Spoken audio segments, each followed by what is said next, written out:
මෙහෙමයි. දැන් බලන්න අම්මා මේ දරුවාගේ බෙහෙත් එක විදලා නැහැ. මොකද්ද? හරි. දැන් ස්ට්‍රයික් එක දොස්තරලගේ ස්ට්‍රයික් එක තිබුණේ. ඒක අපේ ප්‍රශ්නයක් නෙමෙයි. ඔයාට එදා විදලා තිබුණත ඔයා දැනගන්න ඕනේ ඊළඟ දවසේ ඇවිල්ලා විදින්න. ඇවිදින්න ඔයා දැනගන්න ඕගොල්ලෝ ඇවිදින්න බලලා විදින්න නැත්තම් ගිහිල්ලා පහවදා හරි ඇවිදින්න විද ගන්න ඕනේ.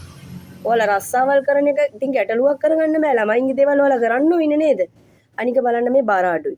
මේ ළමයාගේ දවසකට 3 වේලම මස් මාළු බිත්තර දෙන්න මේ ළමයාට. හැම වේලකටම අනිවාර්යයෙන්ම මස් මාළු බිත්තර ඔය තුනෙන් එකක් දෙන්න. හාල් මැස්සු ඕවා දෙන්න ඕනි. මේ බර හදන්න තෙල් බටර් දාලා කෑම දාති තෙල් දාලා ඒවෙන් ළමයාගේ බර හදා ගන්න ඕනි. හරියට පෝෂදායී කෑම වේලක් ළමයාට 3 වේලම දෙන්න ඕනි. දැන් රස්සාව කරන එක ගැටලුවක් නෙමෙයි. දැන් මේ දවසට බෙහෙත විදලා නැහැ. ඔයා ඊළඟ දවසේ ඇවිල්ලා මීළඟ පාර තියෙන බෙහෙත විද ගන්න. දැන් ඔයා කතා කරාද ඒවා මට අදාළ නැහැ. විදින්න නැත්තම් ඔයාට ඇවිල්ලා ඊළඟ දවසේ බලන්න දෙමුණනේ විදිනවද කියලා. බලන්න ඔහෙන් බරත් ගොඩක් අඩුයි. ඕගොල්ලෝ ඕගොල්ලෝ රස්සාවල් වලට යනවා. ඒක ඇත්ත. රස්සාවල් වලට අනේක නෙමෙයි ප්‍රශ්නේ මෙතන තියෙන. මේ ළමයින්ගේ මේ දේවල් බලන්න ඕනේ. බලන්න මේ ළමයාගේ බර. මේ ළමයට 3 වේල මස් මාළු හැමදේමත් එක්ක හොඳ සමබල ආහාර වේලක් දෙන්න. මෙයාගේ මේ බර හැදෙන්න ඕනි. ඒ ටික බලලා කරන්න. හරි ඊළඟ විදින දවසේ පොඩ්ඩක් ඔයලා බලලා ඇවිදින්න බලන්න. මේ පස්සෙන්ද විදිනවා. එදාට ඔයා බලලා ඇවිදින්න මේ බෙහෙත් එක විදගෙන යන්න. ආයිබෝවන් ඔක්කොම දෙමව්පියෝ ඇවිල්ලා නේද ඉන්නේ? අද අපි මේ රැස්වීම තිබ්බේ මේ පාර අවුරුදු උත්සවය ගැන කතා කරන්න. ඉතින් අපි හැම පාරම මොන්ටිසෝරියේ ළමයින්ගේ අවුරුදු උත්සවය ලස්සනටම කරනවා. ඔයාලා දන්නවනේ. ඉතින් මේ පාරත් ඒක සංවිධානය කරගන්න ඕනි හින්දා තමයි ඔයාලා දෙමව්පියෝ දැනුවත් කරන්න තමයි ඔයාලට කතා කරේ. මේ පාරත් ළමයින්ගේ කැම බීම ටික හදලා අපි අවුරුදු උත්සවයක් එක්ක ළමයින්ට ජන ක්‍රීඩා එක්ක ඒක ලස්සනටම කරන්න ඕනි. අපිට මේ මෙතන ඉඩ මදි නිසා අපි එකට ග්‍රවුන්ඩ් එක අපි බලමු මොකද්ද කරන්න කියලා. අපි මොනොත් වෙන තැනක මේවා කරලා ලෑස්ති කරලා ගමු. එතකොට කැම බීම ටික හදන්න ඕනි. අම්මලා ඒවා බාර ගන්න. මොකද බලන්න එන පිරිසටත් එක්කලා දෙමාපියෝ වෙනම මේවා බාර ගන්න. එතකොට නැටුම් ඇඳුම් ඔය අතර නැටුම් අංග දෙක තුනක් දාන්න වෙනවා. ඒවට නැටුම් ඇඳුම් ටික ඔයාලා අපේ සාමාන්‍යයෙන් අපේ කරන කෙනත් එක්ක කතා බහ කරලා කරගන්නේ ඇඳුමකට සාමාන්‍යයෙන් 1000ක් 1500ක් අතර ගාණක් යයි. ඔය ටික මයික් ඒ සේරම ලෑස්ති කරගෙන ස්ටේජ් එක හදා ගන්න ඕනි. ඕවා ගැන කතා කරන්න තමයි අද ඔයාලට මම මෙතනට එන්න කිව්වේ. ඒ ගැන අපි කතා කරලා අපිට කොච්චර වියදමක් යයිද, ඒක කොහොමද කරන්නේ, එතකොට කැම බීම ටික හදන්නේ කවුද, ඒ සම්බන්ධව අපි කතා කරගමු. ඒ ගැන කතා කරගන්න ඔයාලා කැමැත්තෙන් බාර ගන්න අය බාර ගන්න පුළුවන්. එහෙම නැත්නම් අපි සල්ලි එකතු කරලා කරන්නේ කොහොමද? ඒ ටික කතා කරගන්න තමයි අම්මලාට අද එන්න කිව්වේ. දැන් ඔයාලගේ අදහස් කියන්න අපි කොහොමද මේක කරන්නේ? මොකද ලස්සනට කරන්න ඕනි. අපි හැම අවුරුද්දෙම කරනවා. ඒක මේ පාරත් කරන්න ඕනි. ඒක කොහොමද කරන්නේ කියන දේ ඔයාලා මට දැන් කතා කරලා කියන්න. ඔයාලගේ අදහස් ඉදිරිපත් කරන්න. අපි ඒ ගැන බලලා තීරණය කරමු මොකද්ද කරන්න කියලා. මෙහෙමයි ආයිබෝවන්. අද මේ එක වසරට ළමයි බාර ගන්න මේ රැස්වීමට ඇවිල්ලා තියෙන සියලුම දෙමව්පියන් ආදරයෙන් පිළිගන්නවා. අද අපි දැන් ඔයාලත් එක්ක කතා කරන්න විශේෂයෙන්ම මේ රැස්වීම දාගත්තේ අපේ ඉස්කෝලේට. හැම පාරම එන දෙමව්පියෝ හැම වසරකම හැම අවුරුද්දකම එන එක වසරට එන දෙමව්පියෝ විශේෂ ව්‍යාපෘතියක් කරනවා. ඉතින් දැන් ඔයාලවත් ඒ ගැන දැනුවත් කරන්න තමයි අපි මේ සූදානම් වෙන්නේ. දැන් ගිය පාර දෙමව්පියෝ අපිට එක පන්ති කාමරයක් අඩු වුණා. ඒ පන්ති කාමරේ හදලා දුන්නා. එතකොට ඔයාලා මේ කරන්නේ මොකද්ද කියන එක ඔයගොල්ලෝ තීරණය කරන්න. අපි දැන් ස්මාර්ට් පන්ති කාමර හදනවා. එතකොට ඩිජිටල් බෝඩ් දාන ලෑස්ති කරලා තියෙනවා. ඔයාලට කැමති ව්‍යාපෘතියකට ඔයගොල්ලන්ට දායක වෙන්න පුළුවන්. එතකොට මම හිතන්නේ ඩිජිටල් බෝඩ් එකකට ලක්ෂ 5ක් වගේ ගාණක් යයි එකකට. ඔයාලට කතා කරලා ඕගොල්ලෝ දෙමව්පියෝ ළමයි 35ක් ඉන්නවනේ. ඒ 35 කතා බහ කරලා දෙමව්පියන්ට කරන්න මොකද්ද කියලා තෝරගෙන ඔයාලගේ ප්‍රොජෙක්ට් එක කරගෙන යන්න පුළුවන්. හැම අවුරුද්දකම එන ළමයින්ගෙන් අපි ඒ දේ කරගන්නවා. මොකද ඉස්කෝලේට අපිට රජයෙන් ලැබෙන ප්‍රතිපාදන අඩුයි. එතකොට දෙමව්පියන්ගෙන් තමයි අපි ගොඩක් දේවල් කරගෙන යන්නේ. හැම වෙලේම අපිට රජයෙන් හම්බෙන්නේ පොඩි ප්‍රමාණයක්. ඉතින් ළමයින්ට අවශ්‍ය පහසුකම් අපි හදන්න ඕනේ. ඒක නිසා දෙමව්පියෝ විදිහට ඔයාලගෙන් අපි ඒ දායකත්වය බලාපොරොත්තු වෙනවා.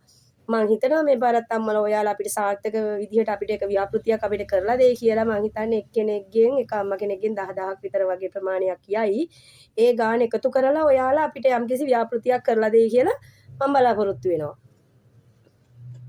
මේකයි මිස්. මට සැරින් සැරේ කියන්න තියන්න එපා. ඔයා දැන් ගිය මාසේ නිවාඩු දෙකක් ගත්තා. ළමයාට එකක් ළමයාට අසනීපයි කියලා ගත්තා. අනික ළමයාගේ බර කිරන්න යන්න ඕන කියලා ගත්තා. ඔයාලගේ ශ්‍රම දානයි මල දානයි කිය ඉන්න හැම එකටම මට ඔහොම නිවාඩු දෙන්න බෑ. කවුද අහනවා මෙතන රස්සාව කරන්නේ? මට ඕක හැමදාම කරන්න බෑ මිස්. ඔයා තීරණයක් ගන්න.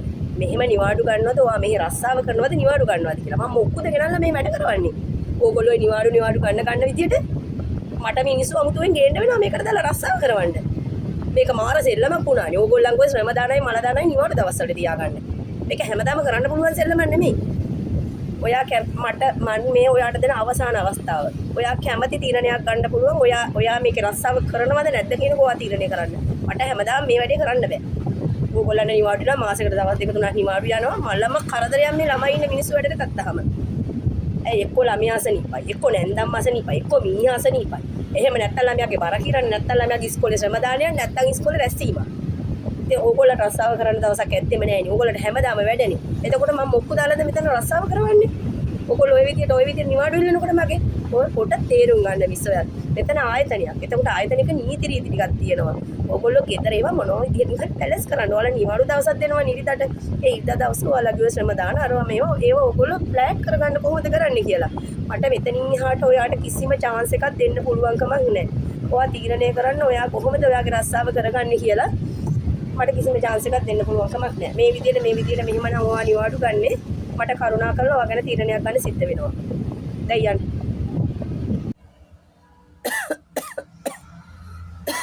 තාම කණ්ඩවත් ඇදුවේ නැද්ද බං? බලහන්කෝ මම මේ බෙහෙත් ටික බොන්නේ කීයටද කියලා. දැන් කීයද බං වෙලාව 8ටත් වෙලානේ. උඹ මට කීයටද රැට කණ්ඩ ටික දෙන්නේ? පුතේ බලහන්කෝ මේ ගෑණි මට වෙලාවට කණ්ඩ ටිකවත් දෙන්නේ නැහැ පුතේ.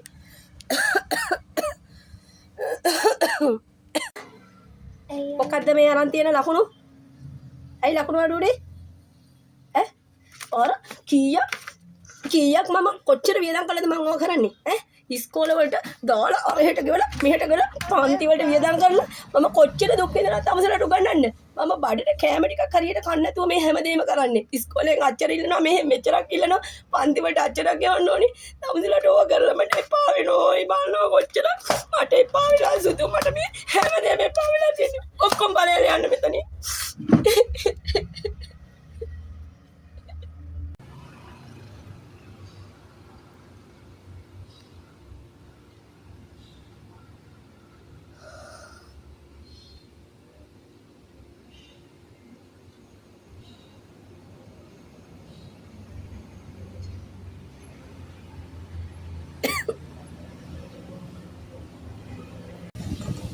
හරි තාත්තේ එතකොට දැන් මේ අම්ම රැකියාවක් කරනවද? ඔව්. දැන් කොයි වගේ කාලෙක ඉඳලාද දැන් මේ ප්‍රශ්න ටික මෙයාට තියෙන්නේ? අවුරුද්දක් වගේ කාලයක් ඉඳලා. එතකොට මෙයාට රැකියාව කරන තැන මොනවා හරි ගැටලු තියෙනවද? එහෙම නැත්නම් ඔයාලගේ පෞල් ජීවිතය ඇතුලේ මොනවා හරි ගැටලු තියෙනවද? මෙහෙමයි මාත් එක්ක ඔයාලට ඇත්ත කතා කරන්න වෙනම මේ අම්මට අවශ්‍ය ප්‍රතිකාර ටික කරන්න නම්. අම්මත් එක්ක දැන් කතා කරන්න පුළුවන් තත්ත්වයක් නෑ. හරි අපි බලමු ඔයා මේ බෙහෙත් ටික දෙන්න. මේ බෙහෙත් ටික දීලා තව හරියටම ඊළඟ මාසේ 7/28 මට මේ අම්මා වායි එක්කන් ඇවිල්ලා පෙන්නන්න. අම්මාව එක්කන් ඉන්න එක වැදගත්. එනකොට මහත්මියත් එන්න. අපි මේ බෙහෙත් ටිකෙන් එයාට කොයි විදිහකට එයාට අඩු වෙනවද කියන එක අපි බලමු. ඒ බලලා එයාට කරන්න අවශ්‍ය ප්‍රතිකාර ටික ඉදිරියට කරමු. ඒ අතර ඔයාලට පෞල් පරිසරය ඇතුලේ රැකියාව ඇතුළු ගැටලුවක් තියෙනවා නම් ඒකට මොකද්ද කරන්න ඕනි කියන දේ ඔයාලා පොඩ්ඩක් බලලා කරන්න. ඒ අතර අපි බෙහෙත් වලින් කරන්න පුළුවන් ටික කරමු. මේකයි සනීප වෙන කාලයක් මට කියන්න බෑ. අපි බෙහෙත් කරලා බලමු. එයා කොහොම බෙහෙත් වලට ප්‍රතිචාර දක්වනවද කියලා. ඔව් ගිහිල්ලා එන්න හරියට මේ දිනේට එන්න ක්ලිනික් එන්න නෝරදවාව එන්න බෙහෙත් ටික කවුරු හරි කෙනෙක් ඔයාලා පොවන්න. මොකද මෙයා බෙහෙත් බොයිද නැද්ද කියලා කියන්න බෑනේ. එතකොට ඔයාලා කවුරු හරි කෙනෙක් අනිවාර්යයෙන්ම මෙයාට උදේ හවස මේ තියෙන පිළිවෙලට බෙහෙත් ටික දෙන්න. අනිත් එක මේ පේෂන්ට් අහු වෙන බෙහෙත් කියන්න එපා. මේ තාත්තෙත් එක්ක මෙයා මොන වගේ තීරණ ගනීද කියලා කියන්න බෑනේ. ඔයාලා කවුරු හරි කෙනෙක් ළඟ බෙහෙත් තියාගෙන අම්මට අවශ්‍ය වෙලාවට බෙහෙත් ටික දෙන්න. හරි. ලබන මාසේ දවසට හරියට ක්ලිනික් එකට එන්න මහත්මයා එන්න ගමනෝනත් එක්ක.